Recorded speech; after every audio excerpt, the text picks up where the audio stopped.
Have you ever chatted with someone and they asked you the hypothetical question of what you would do on a deserted island? What if I changed that question and the island is now full of bikini-clad girls with water guns? That doesn't sound like a bad idea, right? Conceptually, yes, that could be a joyous time. Unfortunately, Waifu Impact completely underperforms, making you question if you'd ever even visit this hypothetical island.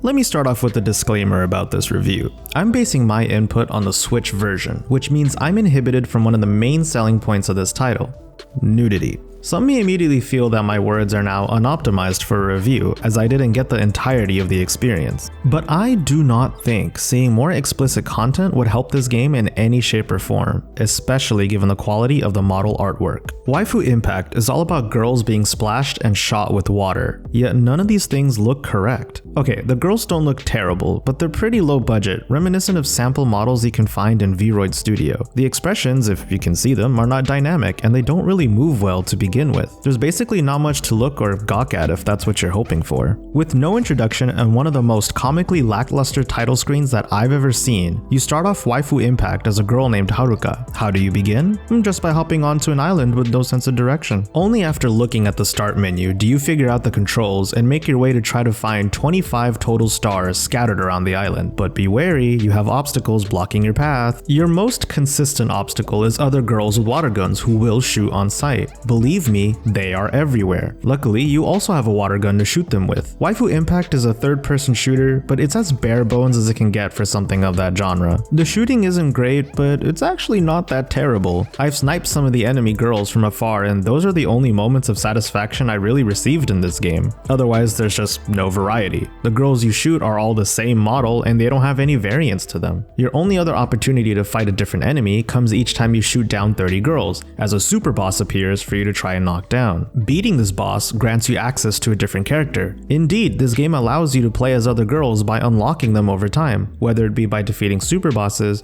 or by collecting all the stars. Each girl has a different water gun with different shooting capabilities, so some may be more favorable to you than others. Alongside the water guns, you also get access to character art by defeating more enemies. If you'd like to stare at something for roughly 1 second, then these art cards are for you.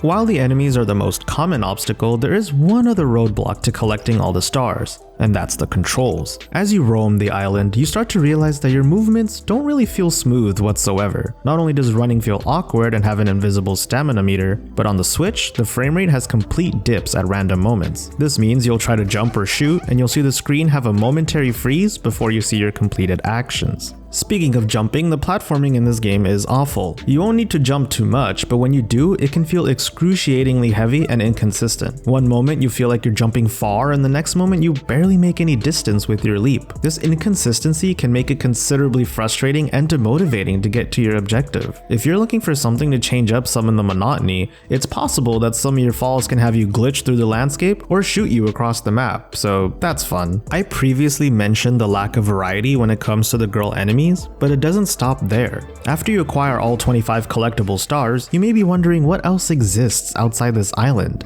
Nothing does. This moderately sized island is your only level in the entire game, meaning that you can finish it within a 1 to 2 hour span. In addition, if you're the type of individual who does not like hearing the same tracks loop over and over again, then you're not in luck, as there are very few tracks present in the game. Once you're done with the main game, you'll have access to an arena mode, and that's it for your content. There is a promising premise presented here, but sadly, Waifu Impact fails to make an impact at all, let alone a splash. Even if the concept isn't fully realized, there could always be hope for some notable systems. Unfortunately, this couldn't pull off any of that, leaving me confused. Games can be cheeky, but still present some value with how comically bad they are. Waifu Impact doesn't even come close for that. With poor gameplay and visuals, this game is dead in the water. Noisy Pixel is giving Waifu Impact a 2 out of 10. Thanks for watching. Feel free to check out the written review at noisypixel.net. Noisy Pixel is run by a group of gamers who work hard to provide you the latest news, reviews, previews, and more. Please subscribe to keep up to date with all of our future content.